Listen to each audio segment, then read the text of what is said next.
From the Hanging with Web Show TV's Bargain Basement Studio in Winnipeg, Manitoba, Canada, it's Pillow Talk with Willow Schuyler.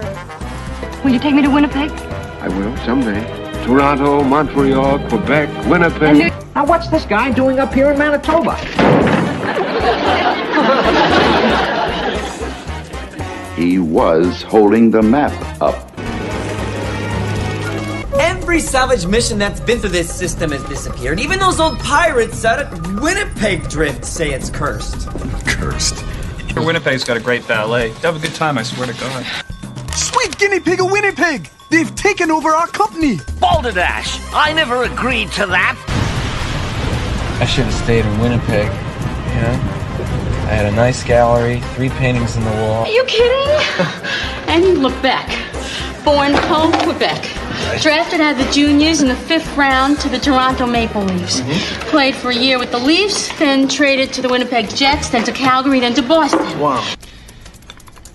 So Winnipeg must get pretty cold up there. That's it! Back to Winnipeg!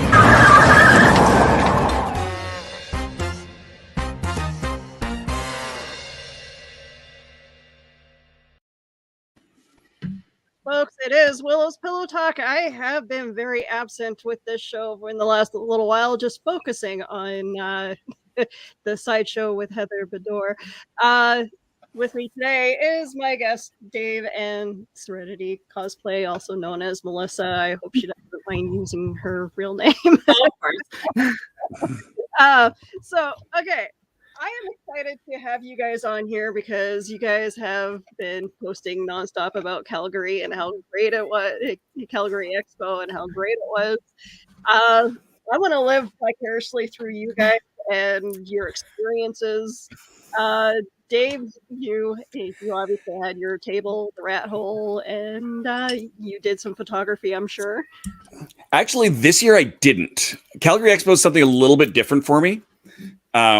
And with that, I have to say this because I do this as a volunteer with them, so I'm part of the team, and so I do have to give the disclaimer that I am here as an independent media. My opinions are my own, nothing to do with Expo, Fan Expo, Informa, or anyone on my team, because we're not technically, as a volunteer, we're not supposed to talk to media. Okay. Well, it's all long gone, and I just risky.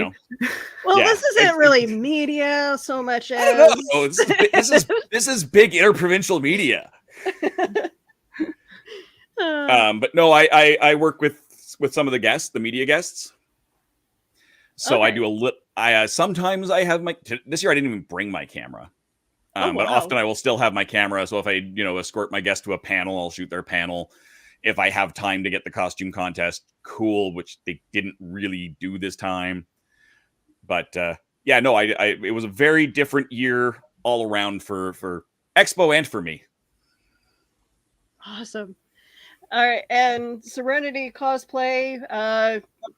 Melissa made this dress that I'm wearing. I wore it for the pinup pageant where we met. Yes. Yeah, so I'm excited that I get to see you. I get to wear your stuff that you made. So how was your experience with Calgary Expo? You were a cosplay guest this year. Oh my gosh, it was so amazing. Like, where do I even begin? I felt overwhelmed, excited, super happy, scared, all these emotions, because usually I'm the person, walking around, like saying hi to all my friends. I've never been to a con outside Manitoba, so it was definitely a different experience going somewhere, but it was the excitement of not knowing people there and knowing that like I had to put myself out there and like talk to more people and make new friends and meeting friends from all over Canada. And I met tons of people from the States and across the pond, as you will. So that was super cool. Awesome. And I know you picked a different costume than that, but that is one of her creations, and It's glitching out on my side. Hold on. Oops. Oh, yes. My Oogie Boogie. Oh, what a good photo.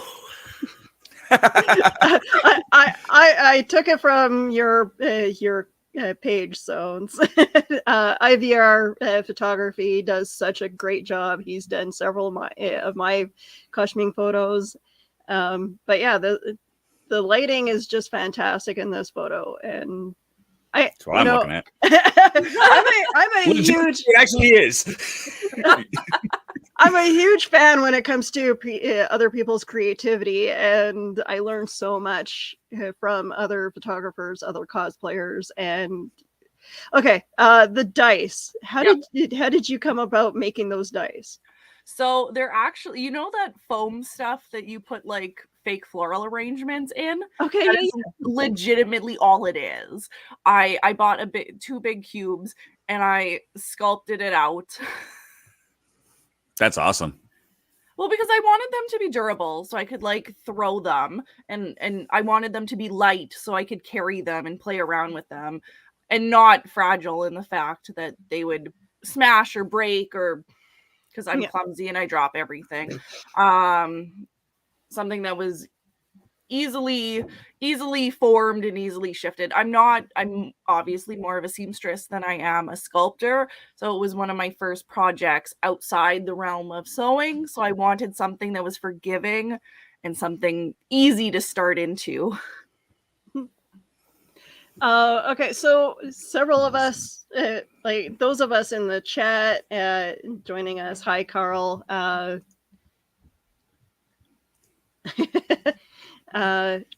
So some of us haven't been to Calgary Expo. So from those of you, from both of you who have been probably going for a while, tell us what to expect if we go for the first time.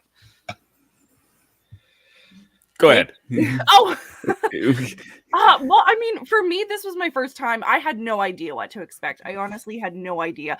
I think the thing that surprised me the most was just the sheer size of it. Just the fact that it was in like 2 buildings and just this absolutely massive space. And you think, how is this going to be filled with people? And in the artist building, like it was shoulder to shoulder. It was crazy. Like I was not expecting. I mean, usually the amount of people in Winnipeg for our Winnipeg Comic-Con is good, but there it was like unlike anything I'd ever seen before. Like I was surprised at the amount of people, but I was also surprised at the amount of amazing cosplayers and the range of cosplayers as well. Everything from like little babies that were dressed like Pikachu and like super cute little Pokemon to like super sweet old couples that were dressed as like their favorite characters when they were kids.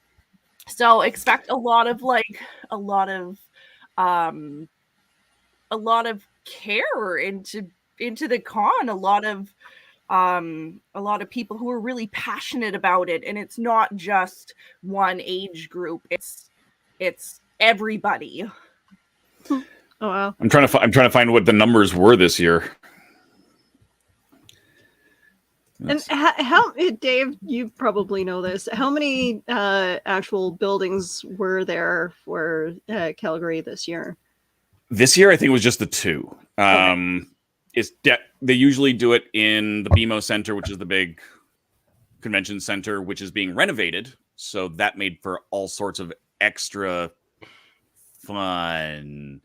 And then the Big 4 building, which is the smaller multi-use. Smaller being large enough to fit like 4 to 6 roller derby tracks in it easily with stands. Like it's not, when I say smaller, that's like compared to a hockey arena, smaller, not smaller by a lot of people's.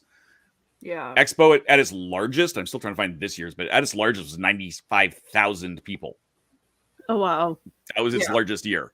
I think that was the year that the next generation, the entire Next Generation cast was there. Makes sense. I believe that was also the year that the fire marshal locked the doors. Oh. Oops. Yeah, that was a bit of an oopsie year. it happens. I mean, there was just nobody expected the numbers that there were, and it expanded a lot. And for a while they had like an extra tent, like the big circus tents outside. They had expanded off to the Agra Center, so they had a third building on top of that big tent. Wow. Since Fan Expo bought it, they have actively been trying to not necessarily shrink it, but be more efficient with the use of space. Oh, okay. Because it was originally Alberta built. This was an Alberta convention, top to bottom, until just I think 5 years ago. Fan Expo bought it. Okay. But I mean, it's and I have to go question mark because pandemic. What is time anyway? I think this was the third full event. I think they tried to have a limited edition in September. I heard. Expo, yeah, in September, which I was not at because I was either at Gen Con or Origins because those all got rescheduled for also fall because everything was in the fall. But yeah, so this one was interesting because of that. There's so many changes that have been going on, and there's so many more that are coming. Some people like those changes, some people don't. There's been a lot of controversy with some of the changes. For example, their accessibility policy changed. And that could be a whole hour-long show in and of itself. Yeah. But it is such there is nothing like this convention. There really isn't. And I really hope that being under Fan Expo is not going to kill the heart of it. Because it's certainly a possibility, because it was very much a family, not like family-oriented audience. Right. The show's a family. Yeah. I show up, my team is there. We had our first new team member in I think 5 years, and that's because we needed her to transferred from a different team, and she does what we do in Edmonton, which is also us. But yeah, they've moved a lot of things around. Photo ops used to be in a totally different building whereas this year it wasn't. They've often had the green room for the celebrities off in a different area. They built it this year, and which they've done a couple of times. What else did they I would expect to see the autograph section move to something more like they did with the Edmonton Expo just before the pandemic, where most of the Fan Expo shows, it's 1 to 2 very long lines.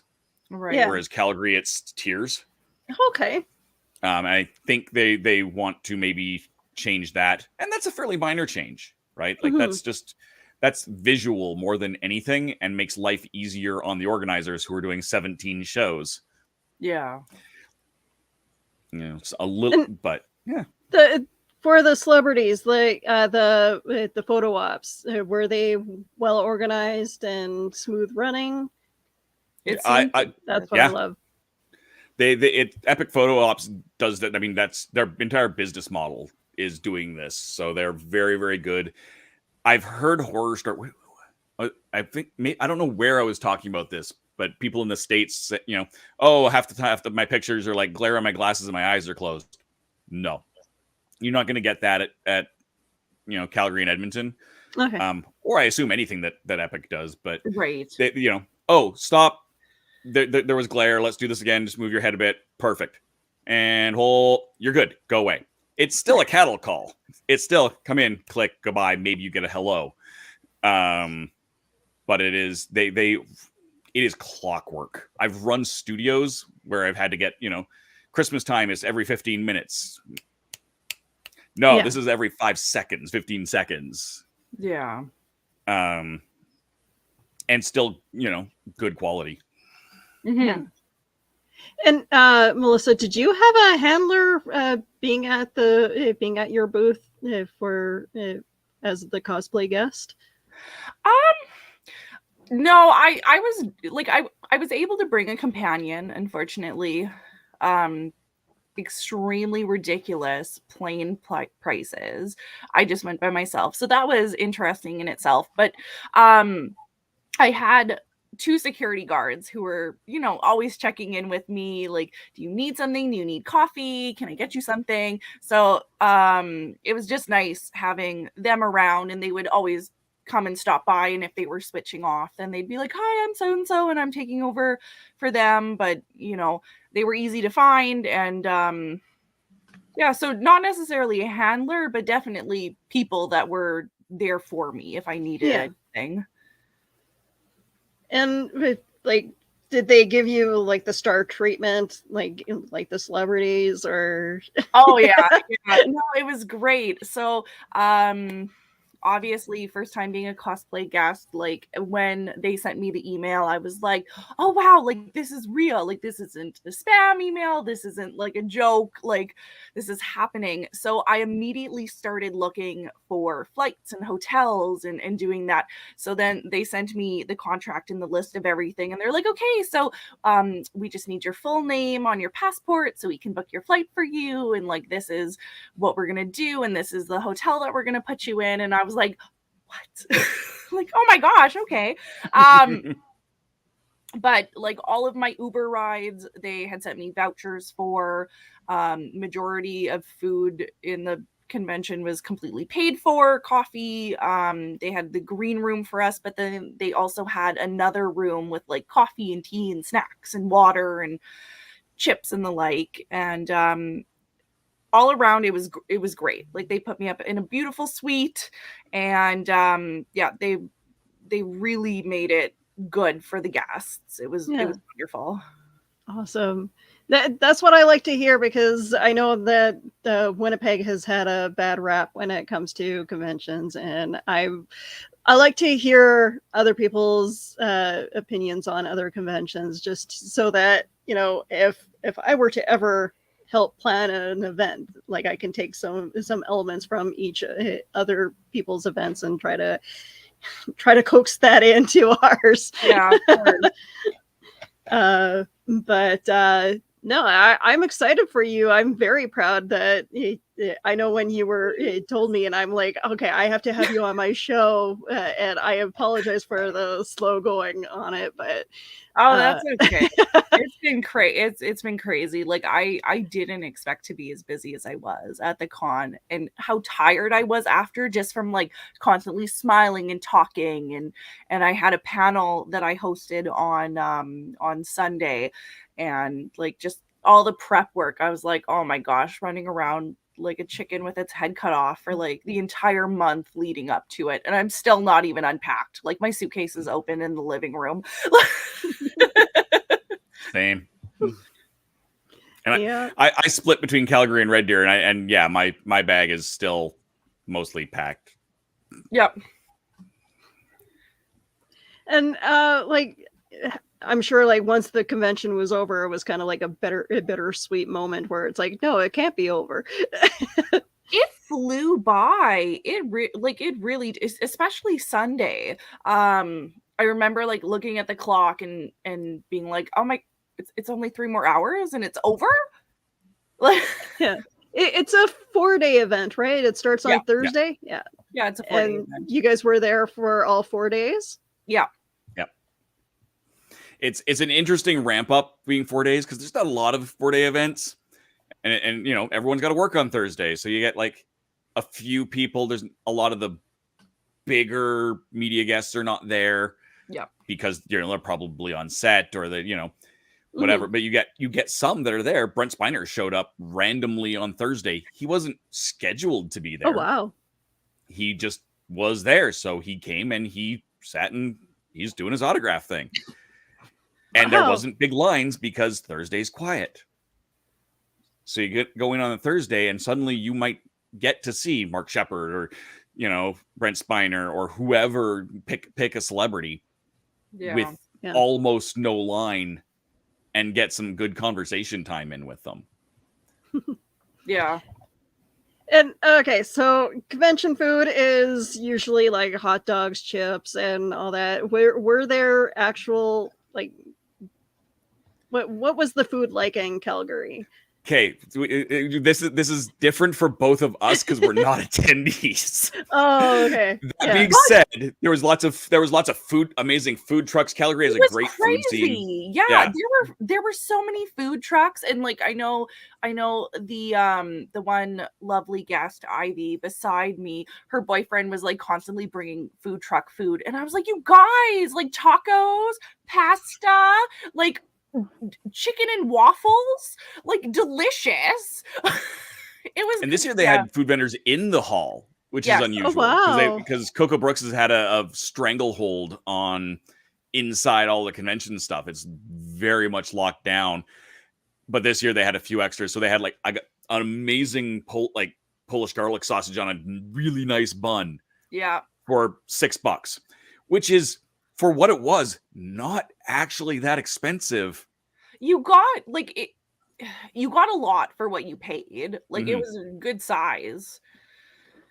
No, that's awesome. The lemonade, they got if you've I don't know if big Lemon Heaven with their big outdoor tent set up indoors, which is also was interesting. Yeah. Did you get to do the green room? No, food? I didn't. No? Okay. For anyone who's watching Running a Con, food, find a dang chef, feed your good guests. That is one thing Calgary is known for as far as the guests coming in is the food. They've hired actual chefs.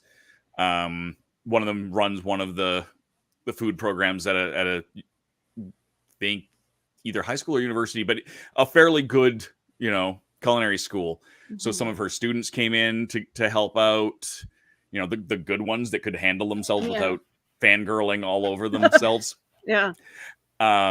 It's an impressive setup behind the scenes, and because you don't always get that either.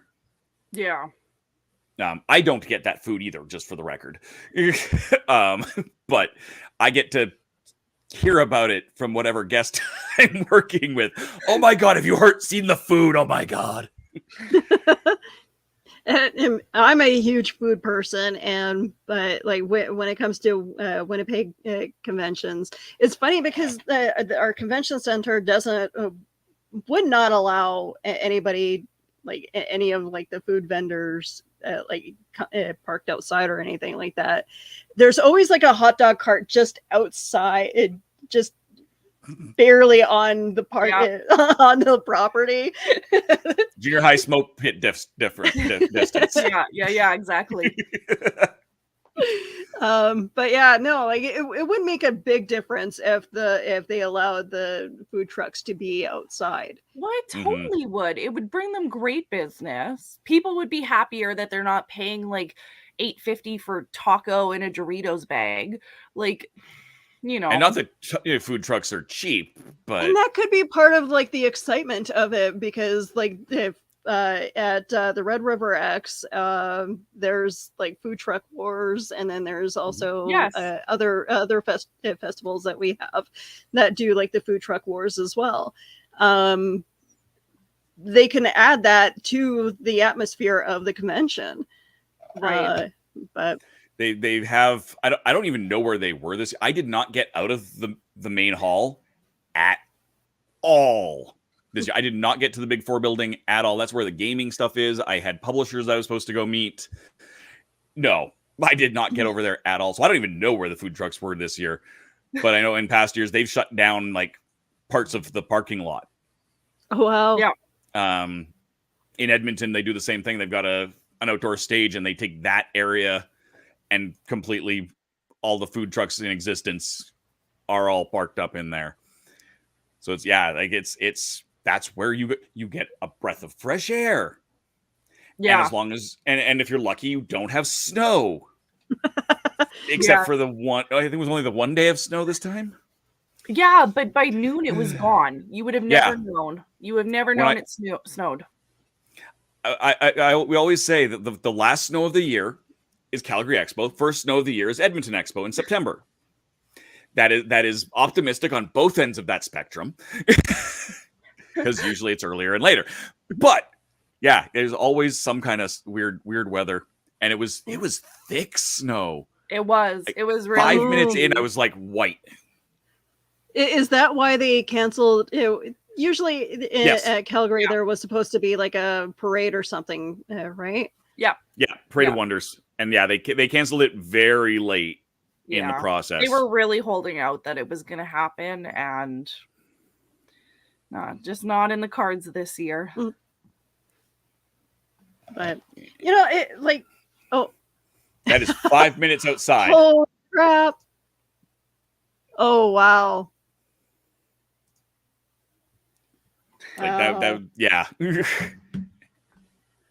I know Winnipeg was getting hit pretty hard with snow and rain. We did not get that. No. That weekend. we got hit pretty decent, but not nearly what you guys got. It was funny because people were actually mad at the fact that we didn't get the amount of snow that was projected, but it's like, why are you guys mad? I'm glad that we did. Yeah, we got off easy. But I mean, too bad for the people down in the States that had got it. Yeah. But I know like the high winds here was a little bit questionable because our power was like flickering on and off. But glad that our power stayed on. But yeah, we had insane winds for like 2 days. Winter pig. Yeah. So when you guys get in, like for registration, is it like do they show you to your tables right from registration, or do you guys try to maneuver through the map? When I had got my information about my booth, they sent me a map, and then they told me exactly where to go for my badge and stuff like that, and then they had someone take me and like actually show me where it was, so that was nice. So it wasn't a lot of guessing, because they had a great setup for all of the vendors and things like that, but especially like how I was explaining in my panel, like Winnipeg Comic-Con is like maybe a third of the one room of Calgary Expo. So there's just so much more, and there's like tunnels to other buildings and other parts and stuff like that. So it was nice to have somebody actually physically show me. I mean, I wouldn't mind looking around either. There was a lot of super awesome stuff to see, but definitely made it easier when I'm lugging my suitcase with all my stuff in it. Yeah. So like, did you guys have a chance to take photos with any of the celebrities, or did they come up to your table at least? Or, well, I know for volunteers it's totally different. Yeah, I'm a different experience again, so we'll let her have that one first. So my daughter Sewrenity, she wanted Kari Payton and Jessica Darrow, because of course their roles in both Teen Titans and Encanto. So they were the number one ones that I had to meet. So it was nice because I don't know if this was supposed to happen, but I befriended one of the security people who was over on that side. So they were like, well, when they come, like, well, you can't really be away from your cosplay table that long. So we'll just like, whoop, get you right in and that sort of thing. So I go online for autographs, and then both of them were super nice, and they were like, oh, like, let's do a selfie together. Let's take a picture. And I was like, oh, okay. And then both of them did videos for Sewrenity, which I thought was super above and beyond. And they're like, oh, well, I know Jessica, you had the option to pay for a video. But Kari, he like snatched the phone out of my hand and he's like, I don't really do this, but, and then he's like filming and like, it was like my daughter was so excited. She was so excited for the video. And like, they were just such friendly people. And then, of course, by getting their autographs, I had to give up my dream of getting in line for Elijah Wood's autograph. But again, I went to just I just wanted to look upon his face and see him in person. And does he have as blue eyes as he's gorgeous? He is a stunning man. His eyes will go right through you like crazy. But I went to go try and see him, and of course there was like thousands of people, like just flooded the area. They're all in line.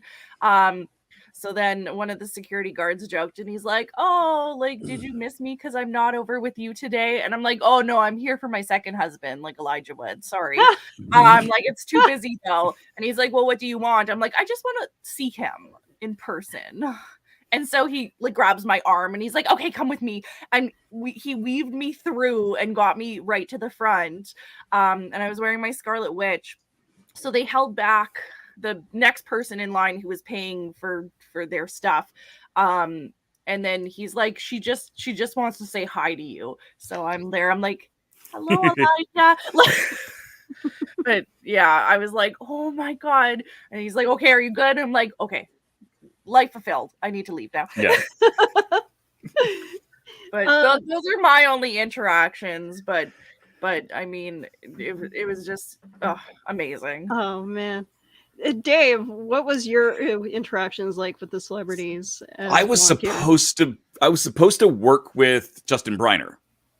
Okay. And he unfortunately became ill, and I don't know if it was ill or ill, but he canceled like the morning of Thursday kind of thing. As I was leaving the house, the tweet went out saying, oh, he can't make it. I didn't know I was working with him till I got there. But so for the first 2 days, I was a floater. I was just helping out all the other people helping stuff out. So I got to, chat with a lot of the agents, some of the actors. Kari was amazing. Like, he's such a great guy. Yeah. And he brought a representative with him. It was his theater agent. It wasn't even his TV appearance manager. It was a friend of his who's his theater manager. What? That's awesome. So see that. And some of them are just they're all great people. The third day I got to work with Kevin Smith, sort of. I got a signature from him along with Jason Mewes. Oh, nice.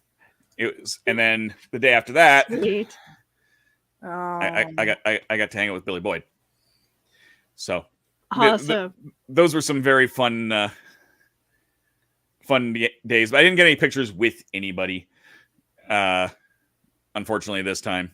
But yeah, it's always an interesting thing. Kevin Smith is. I cannot describe just how genuinely of a wonderful human being that man is. One of the comic book stores in Edmonton had a fire. We think it was arson. I don't remember, but they had a GoFundMe up, and he made this video himself saying, hey, go donate. As soon as I get out of this convention, I'm going and donating to this comic book store, because the last thing we need are losing good stores to not their fault. Yeah. So like, he's just such a genuine human being, and he doesn't do the signings at conventions very often. Oh, okay. He'll be a host at like panels. Yeah, like I was just going to say the big panels, obviously. Right. He'll do interview stuff. He'll do the odd appearance thing. He'll do, like they did the Jay and Silent Bob show, which they do all over. I was just going to ask if they hosted their podcast. Yeah, they sure did. So he'll do that, but he doesn't usually come and sign autographs and do photo ops and do the things you get with a lot of the celebrity guests. So he was slightly not confused, but it reminded him of the other side of things as people are coming up to him, because he doesn't get that interaction as often. Right. Oh my God, you impacted my life in X way. And he's just, wow, okay. It's really neat. Those are the interactions I love seeing. Like if I'm standing there and you've got this little 10-year-old going, oh, I can't believe it. All the things I'm imagining Sewrenity doing right now. Yeah. Basically just, oh my God, I can't believe it. And it doesn't matter if they're 8 years old or 80 years old. Yeah. You get these one person's like, this is they got all of these autographs and this is my first autographs without my dead name. I'm like, that's amazing. Like so many just great experiences that you kind of get to be along the side of. Yeah. And you too can have an experience like this if you come to Expo. Definitely want to go. Like next year, I'm putting thoughts in motion to make sure that I am able to go. So yeah, because I'm trying to save up and get myself a laptop so that I can start hosting at my show at conventions. Yeah. So yeah, it's funny because I actually went to Walmart yesterday and I saw a fairly cheap laptop. I'm just like, But it's the problem is, do I get myself a new phone, upgrade this thing, or get myself a laptop? Can you still use your phone? Yes. Well, you don't have a laptop and you have a phone that works. So there you go. Problem solved. Problem solved. No, I'm excited. I want to get. was so sad that I couldn't come out to Game of Toba when that canceled. I was so looking forward to coming out there and doing stuff with you. There will definitely be a Game of Toba this year. I know that I know one guy that is planning it, so it's I'll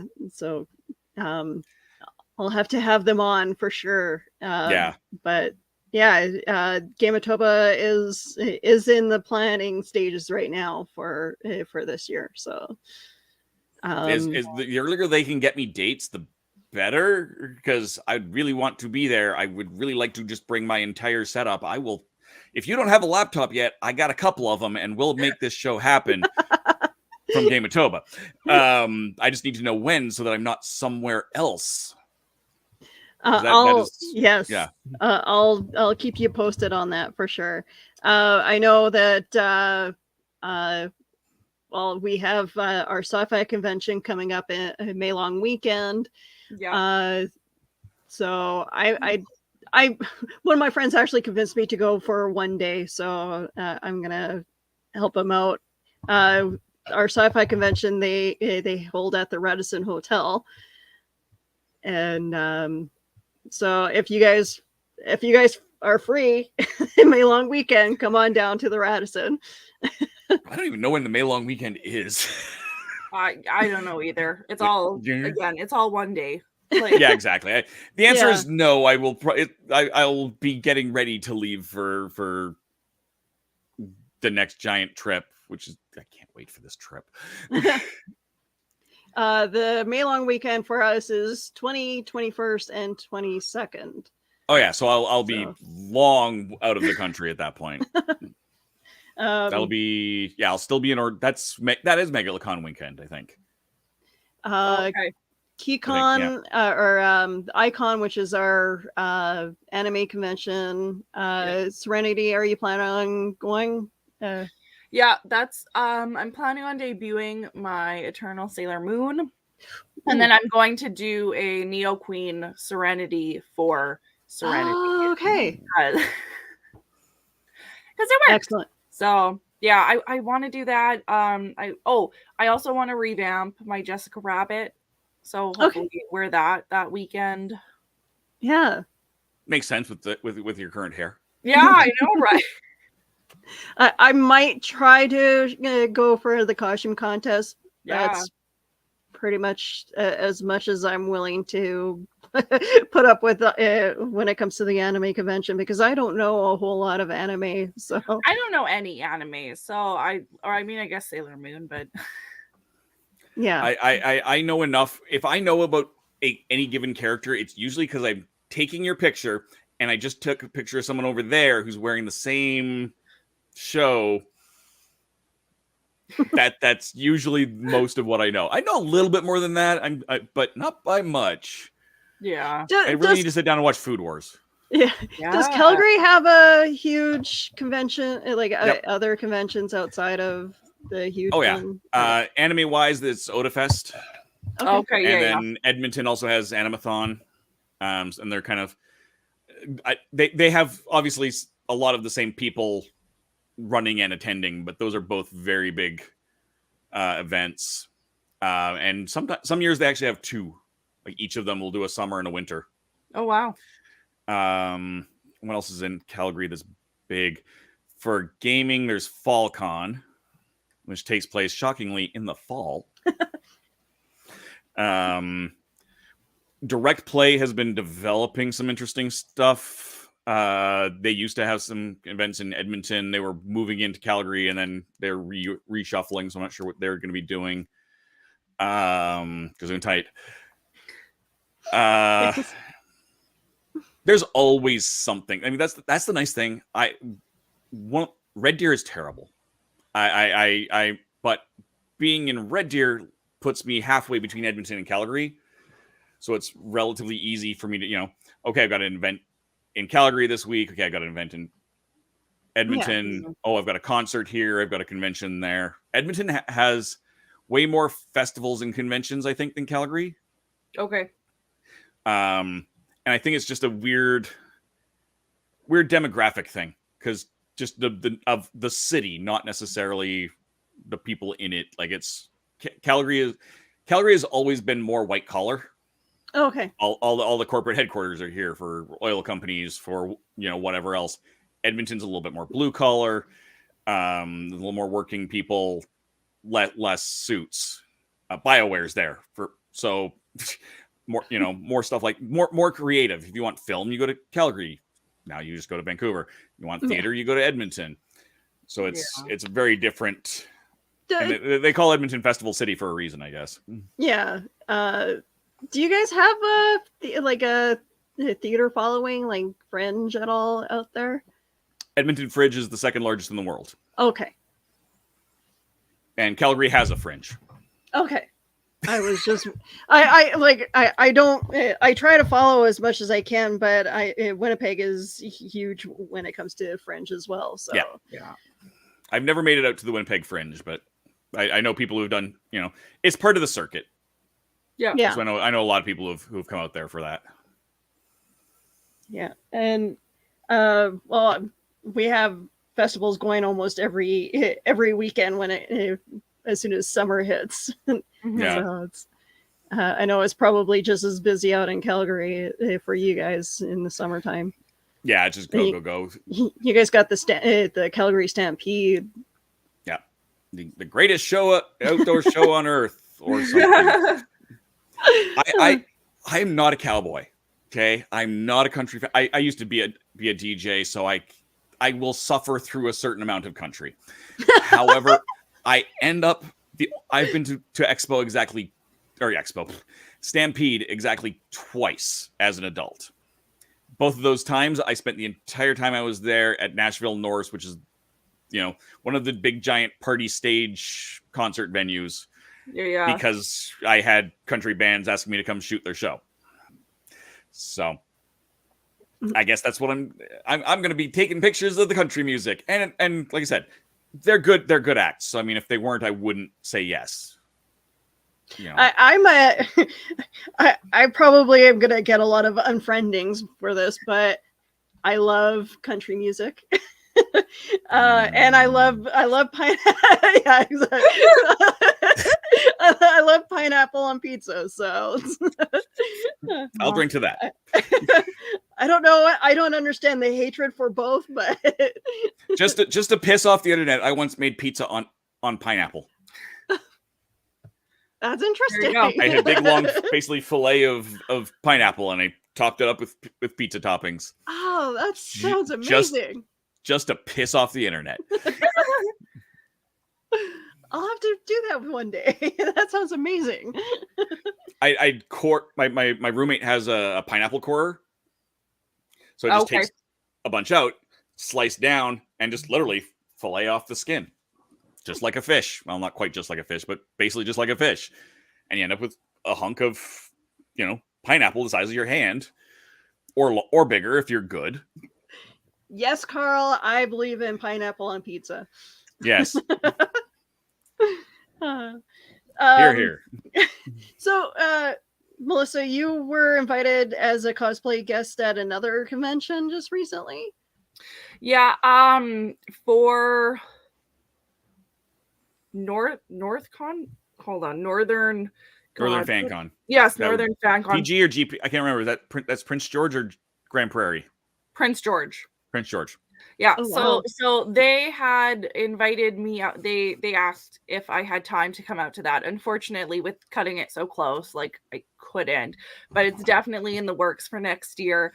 And then Fan Expo was actually just talking to me about going to Toronto in August for their big Fan Expo. So that'd be.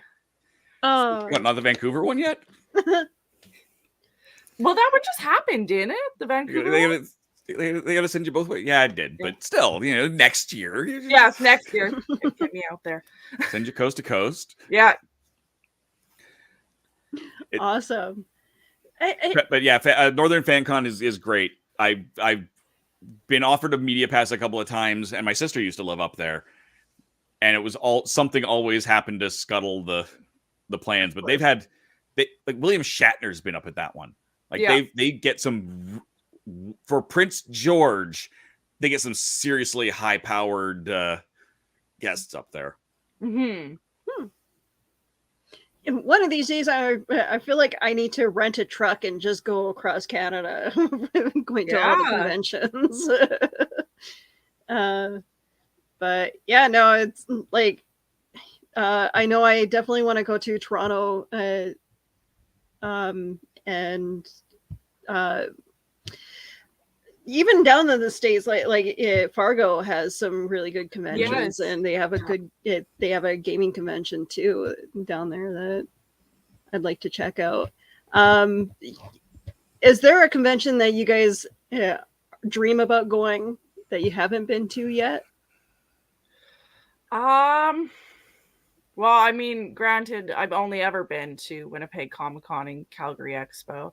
So all my dreams are big, but I really want to go to like D23, the big Disney one, go to MegaCon, because those seem like a completely different world than what's going on up here.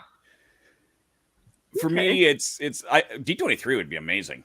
I used to do more generic nerdy stuff. I used, before I opened the rat hole, I was with geekorama.net, and so I was going to conventions as a photographer.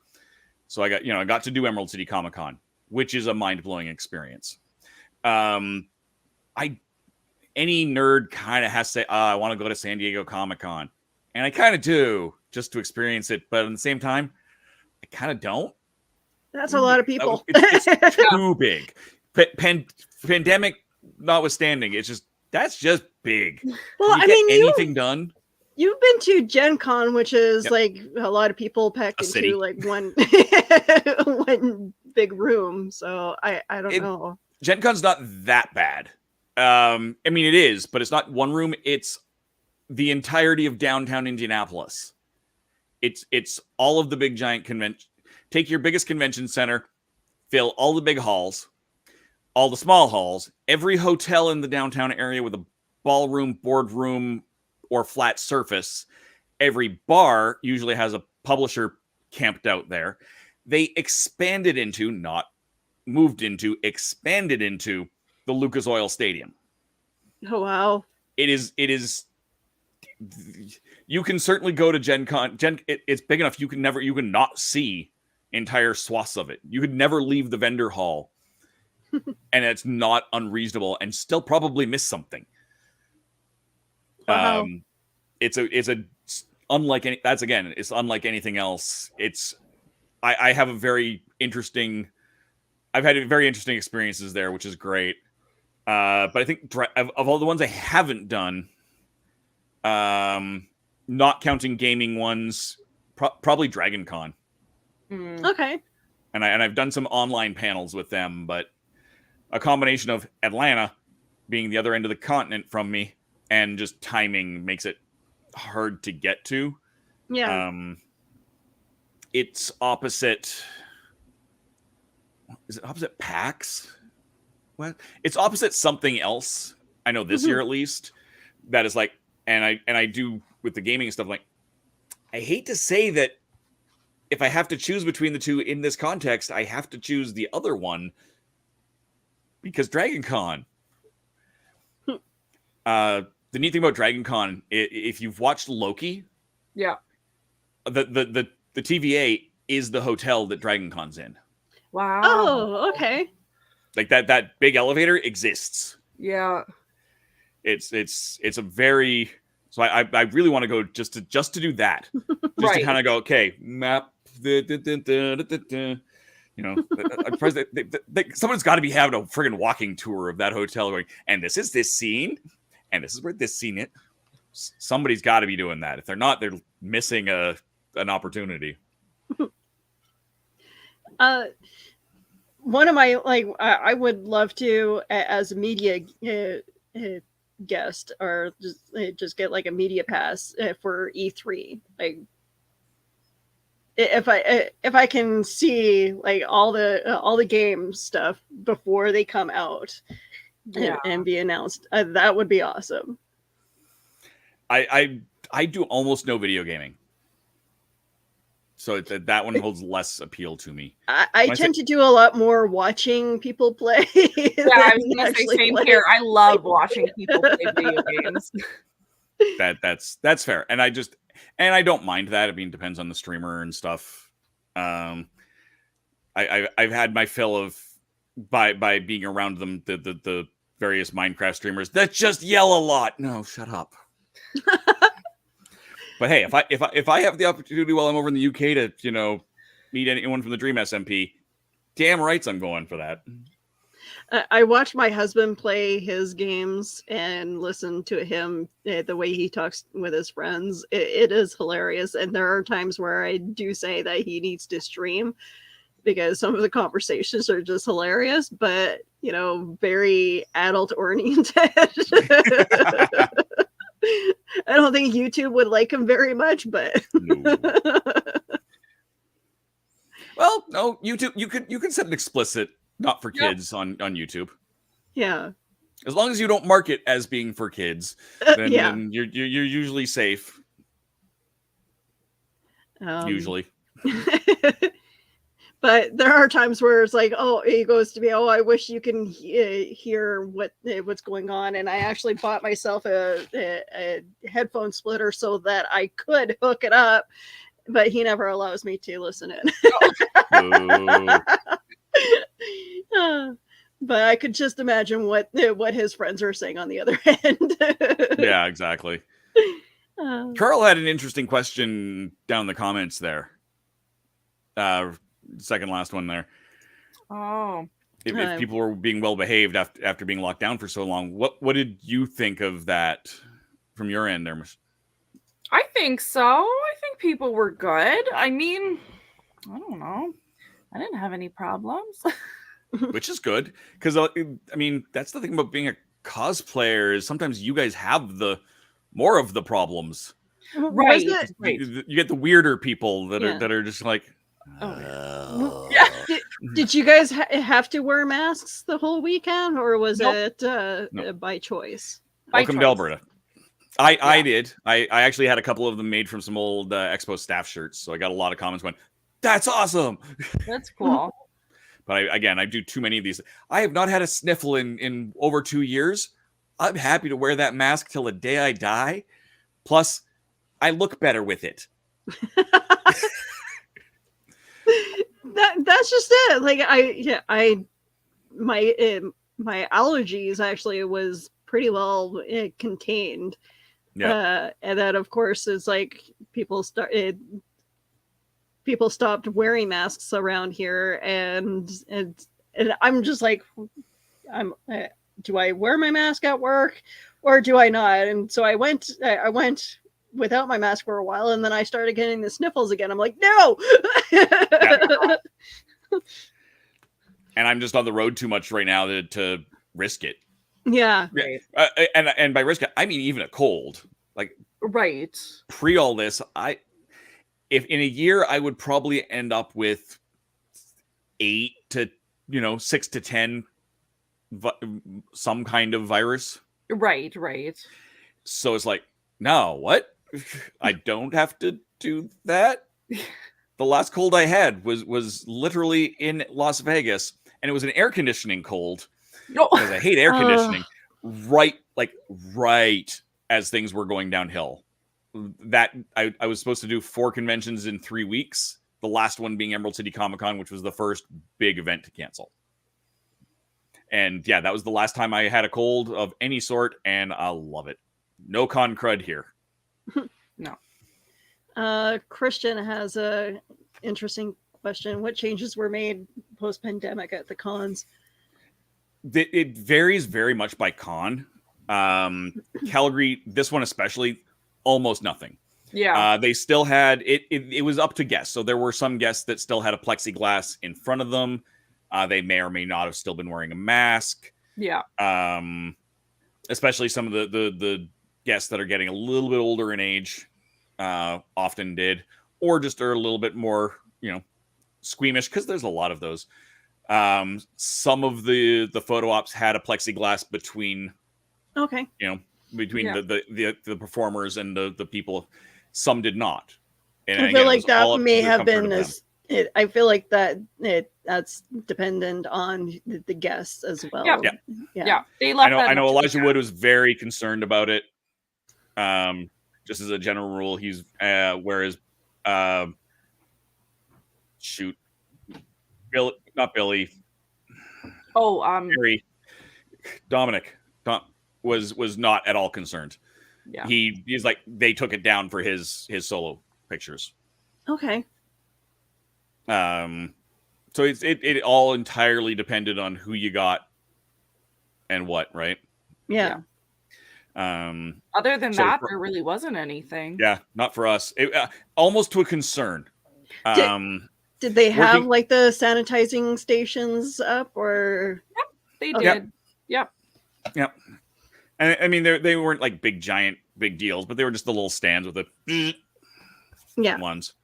Most of the guests had stuff at their tables. A lot of the vendors had stuff at their tables. That some people wore masks, some people did not wear masks. 1 or 2 of the cosplay people had the clear shield. Yeah. Which is better than nothing, but not by much. But whatever works, right? Sorry. Yes, I'm totally being the booth, babe.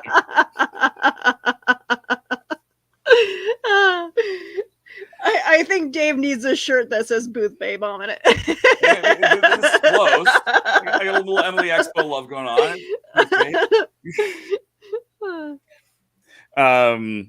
Other conventions that have been like Gen Con was mandatory masking. Same with Origins, mandatory. Vaccinations were checked. You got a wristband that was not it was like a ribbon with a clamp, so it was not removable. Kind of thing, not like a crappy paper one like you get at a concert, right? So they were very serious, and there were people who were removed. No, you're causing a big deal. Goodbye. Bye. Wow. So it all depends on your timing too. Like that was also a couple of months ago compared to now, right? Compared to not Alberta. Yeah. I know that some people actually made a big deal out of wanting to start up the events again, and that was a very huge concern. We had the best summer ever here. I swear to Bob, they took the Calgary Stampede and worked backwards from that date to to remove all the restrictions. Just to make sure that Stampede was going ahead, because yeehaw. But yeah, the one good thing that did come out of it is a great musical called Jason Kenney's Best Summer, Hot Boy Summer. A great musical making complete fun of the Alberta government. Perfect. And it is, I have not seen it, but it is had several extended runs and is apparently absolutely mind-blowingly amazing. We right now, because we're under the conservative government as well, there has been a lot of funny, sad billboards that have been put up. It's budget 2022, focusing on better medical, and we're just like, yeah. Yeah. Yeah. Maybe when we vote you out. Yeah. But yeah, it's just like those kind of billboards that are being put up, and it's just like stuff that they literally ruined during the pandemic. And that we're gonna be on this show a whole long time if we go down that rabbit hole, let me tell you. But yeah. Canada is great, everyone, honestly. Outside the prairies. It'll get better when we vote out the conservatives. or maybe we all just separate. We'll do the whole Wexit thing. Yeah, the West exits, and no. We can just shove them all to Quebec. Inflammatory comment here. I would like to point out that the big giant convoy was literally organized by separatists. We're standing up for Canadian rights. You want to leave Canada. That you've started not one but two parties that then merged to a third party to separate from Canada. You're full of it. Yep. Yeah. Yep. And one of the organizers got kicked out of both of them because he was that extreme. And we're not going to go down that rabbit hole at all. No. We can have that conversation offline. Thank you very much. I'll just shut up and have it. Again, Canada is great. Yes, just Please a stop small saying beer that to you're keep gonna things. move here. Yeah. Shit happens down there. But yeah, no, we've had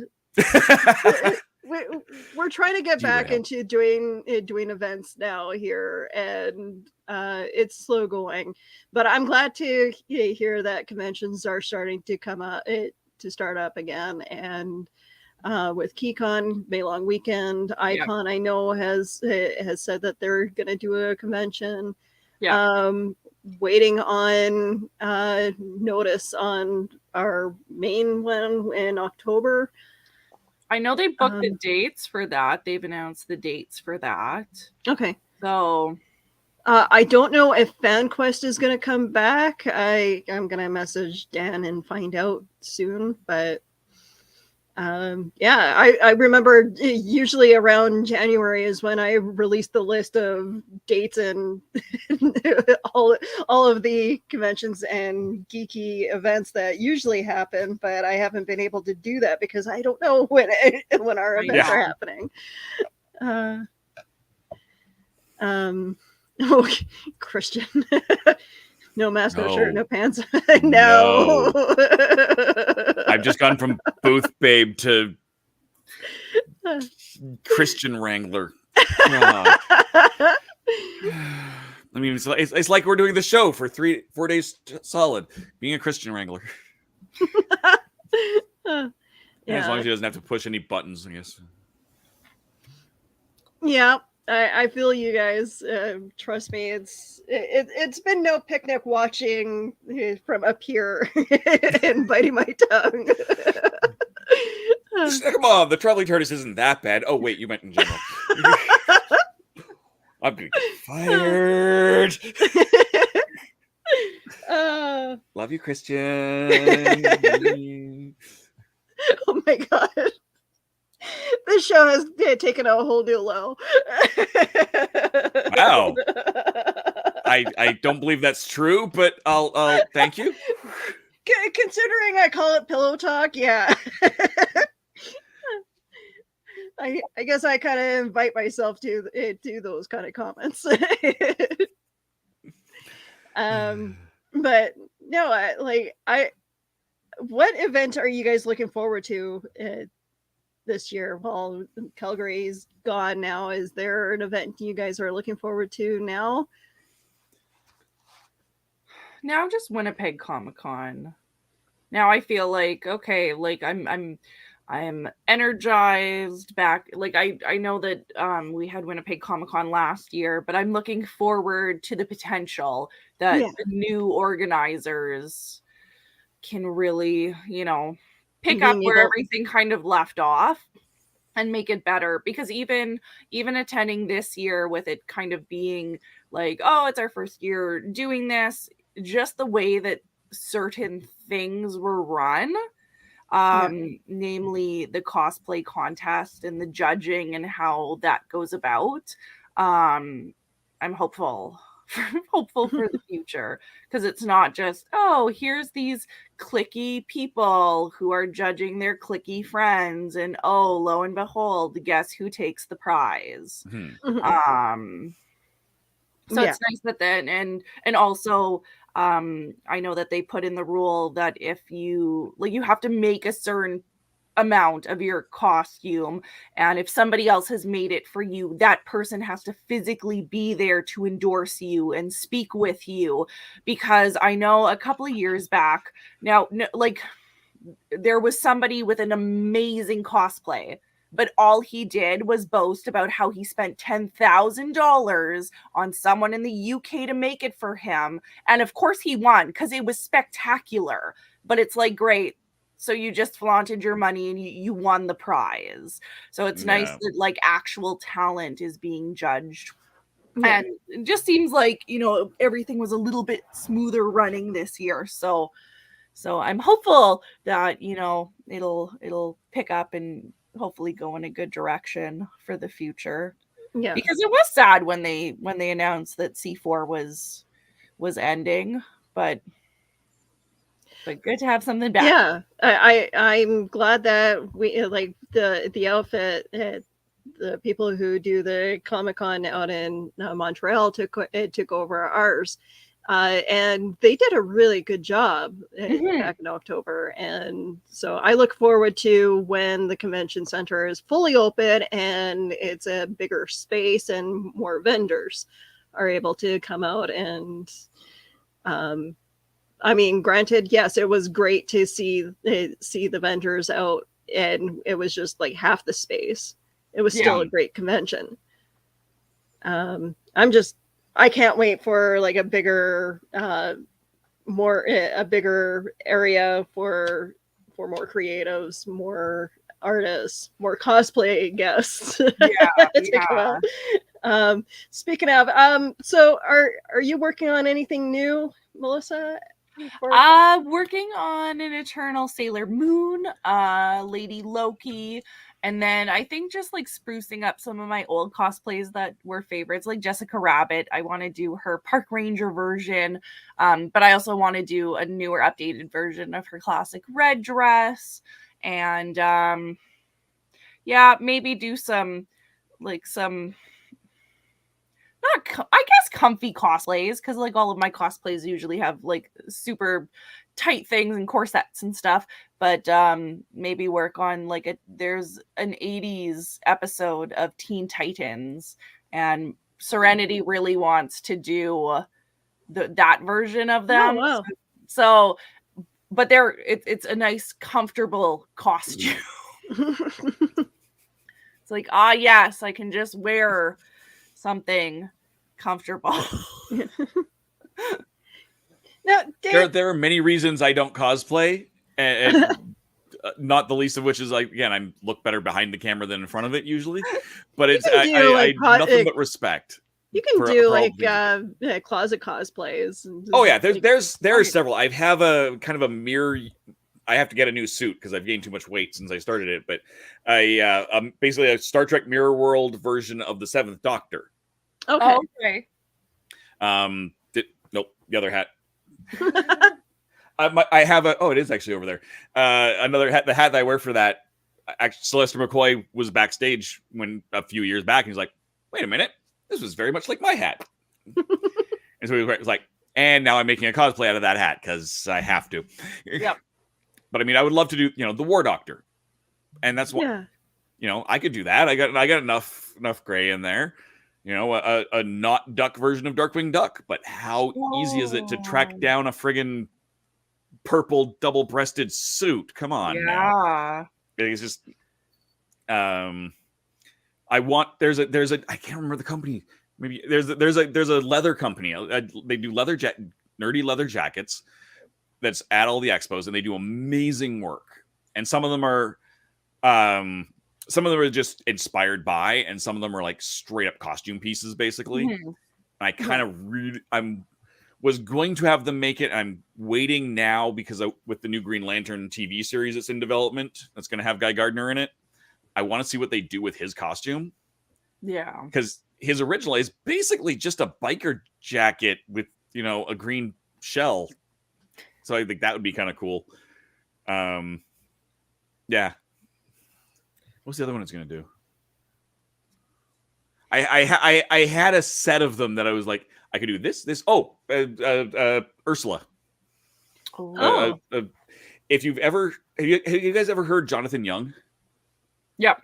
No, yeah. But his version. So he's an amazing baritone. Lives in I think LA now.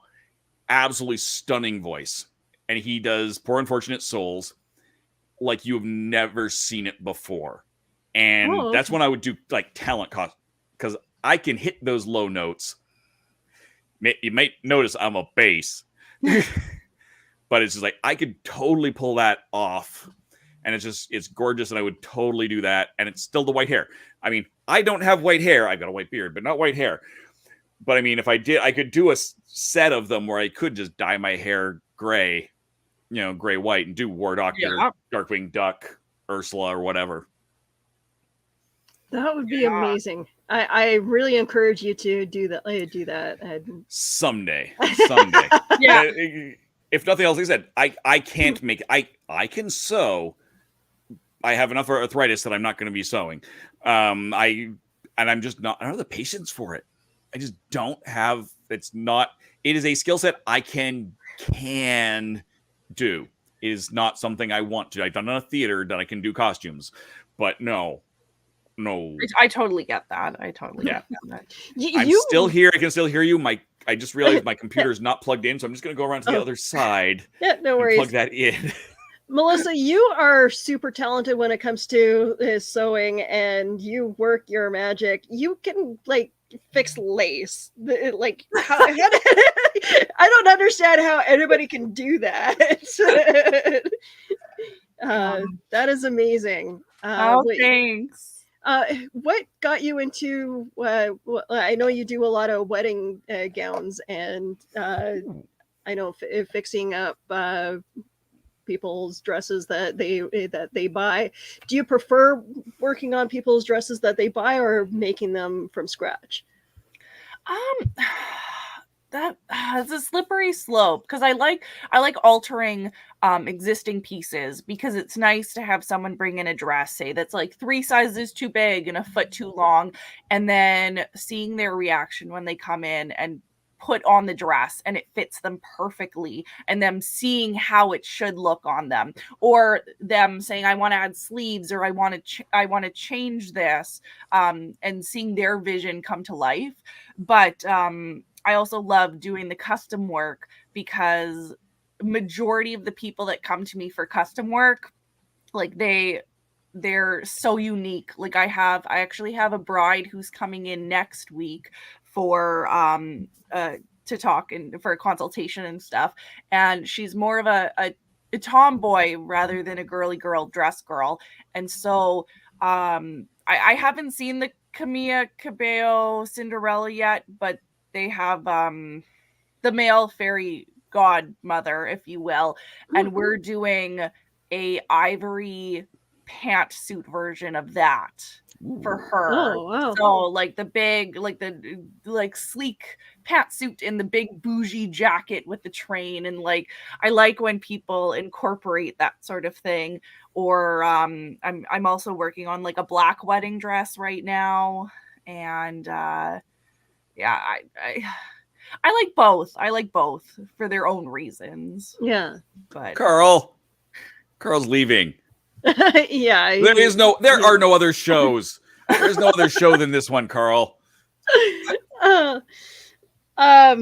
So when you got invited to like you do the wedding show every year, and you don't get invited to be a guest. You actually are a vendor there, right? Right, that's right. Yeah.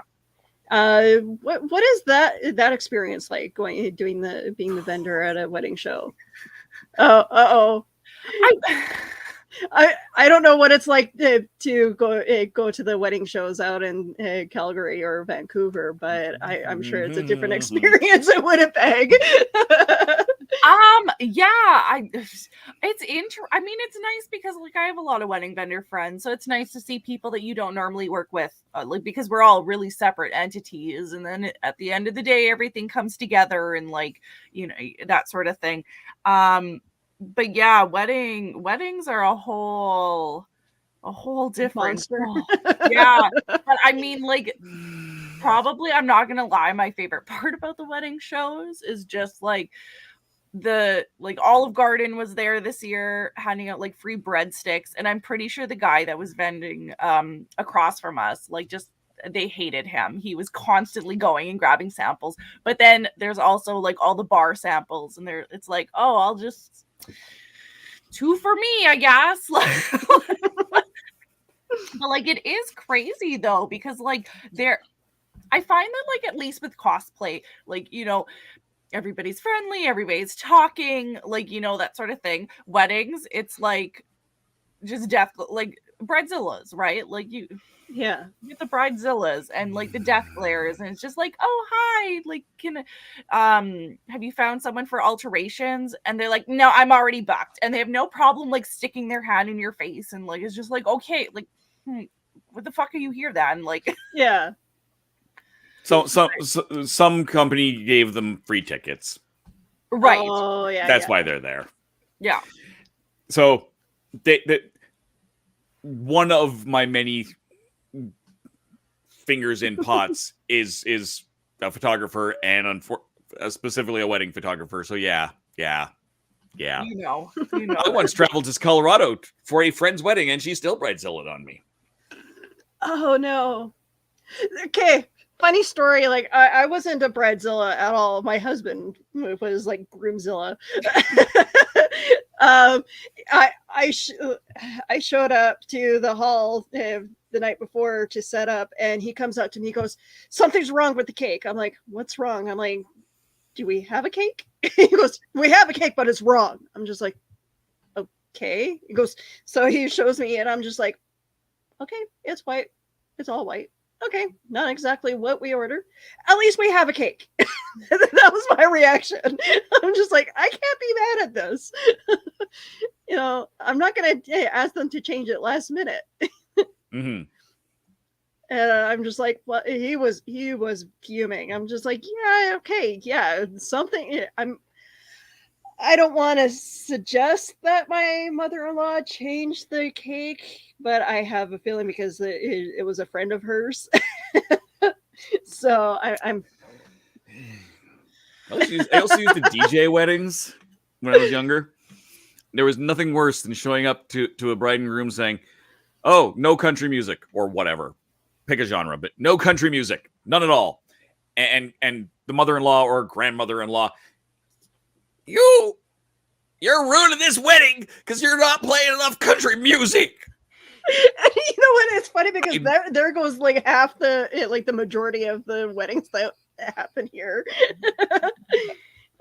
Yeah. Oh, the absolute worst. It's the same thing with dresses too. Like you could more so with bridesmaids, like more so with bridesmaids. Like they'll come out like typically, and I mean 99.9% of the time when I give a compliment about something, like that's genuinely how I feel. But like some of these women are so ruthless and they're like, I fucking hate this dress. I fucking hate this color. I paid $500 fucking dollars for like freaking out about it. It's just like, oh, okay. And then they're like, I hate how this sits on my body and I hate how it looks. So you're gonna make me like it. I can't do that. Like you've already made up your mind that you hate the color, you hate this style, you hate this dress. There's no amount of magic that I'm going to do that's going to magically make you change your mind. Yeah. Or they're like, "Oh, you're getting paid to be nice." I'm not. Like like I'm getting paid to be pooped on by everybody essentially. Like basically. Well, my job is to make them look good. Yeah. In the dress they hate or whatever else those. Oh, it's funny because my sister-in-law, she did not want to be. She didn't want to smile at any of the pictures that we took of her at my wedding, and yep. And then it's just. You're in situations like that, and that's not fair for you guys to be put in where it's like, oh, I don't want to stand beside that person for the photos, and meanwhile they're like probably either the tallest or the shortest person in the so it makes I'm very lucky in that I don't run my own company in regards to that. I contract to someone else because I don't want to deal with that, and he keeps trying to promote me and make me do more of that. But we can take the clients we want. Yeah. If you're gonna be that person, it comes out pretty darn quick in most cases. Every now and then, no. I've had some blowback after the fact on stuff, but not very often. Right. And that's why I do what I do and the way I do it. My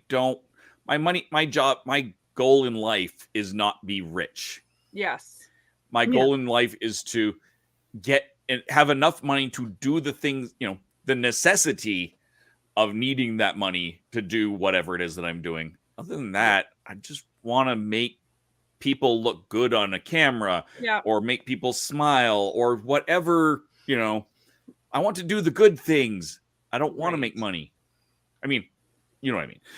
Yeah. That's not the be all and end all for me. So I just don't want, if I don't want you as a client, no, you're not. Bye. Yeah. I've definitely gone better at that too, where if usually in the first meeting, you can tell if they're going to be a problematic person. Yeah.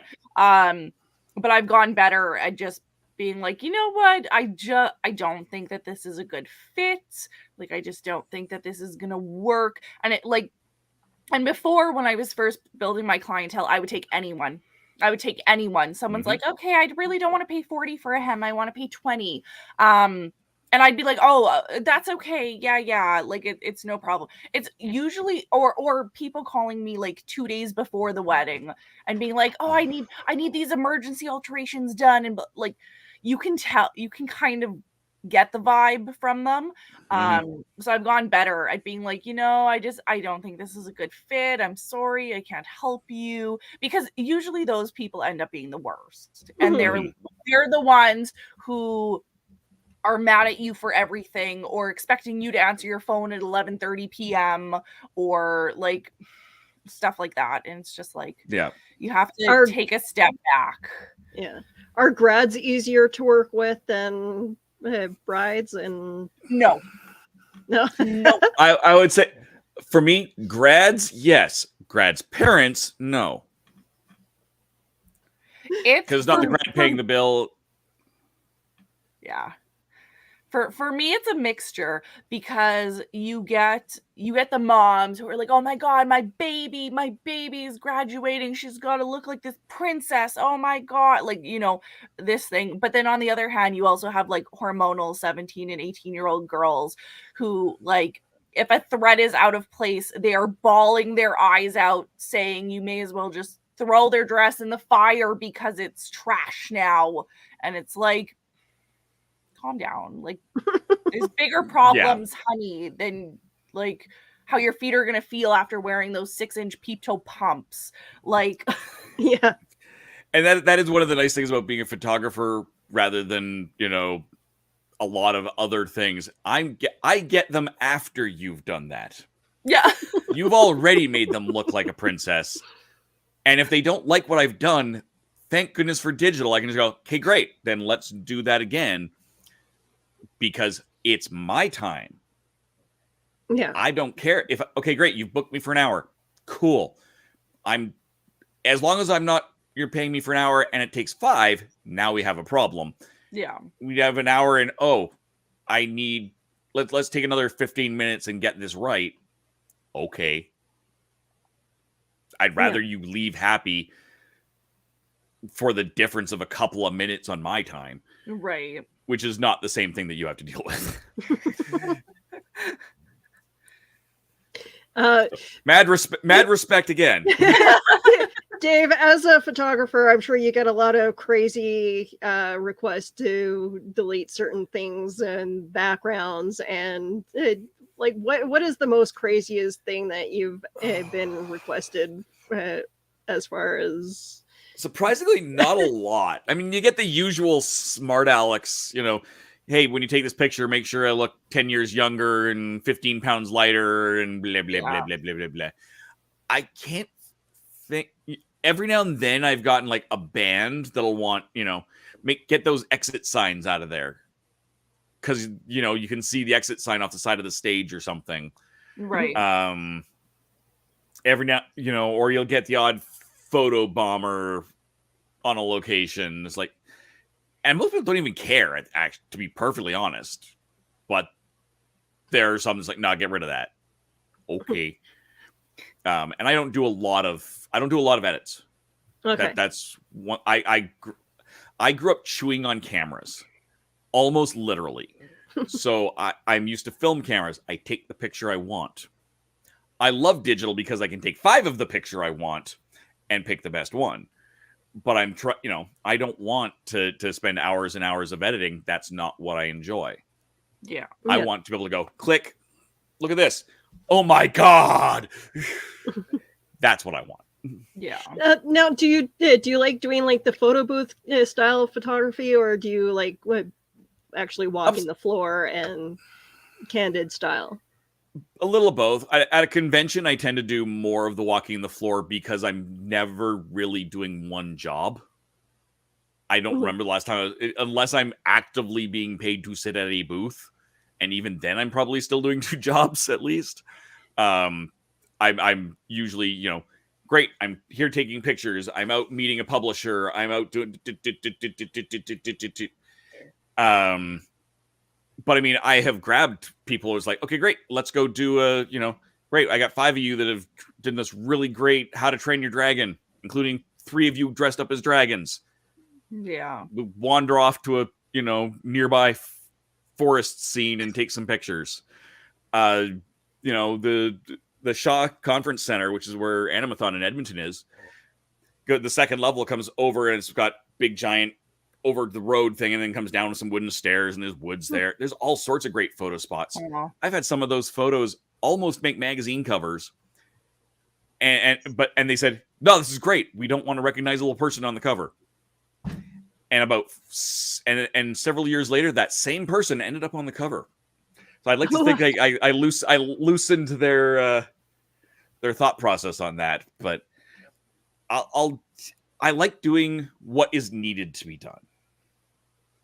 Okay. I spent years running photo studios. I have a portable photo studio. I can set up anywhere and do stuff.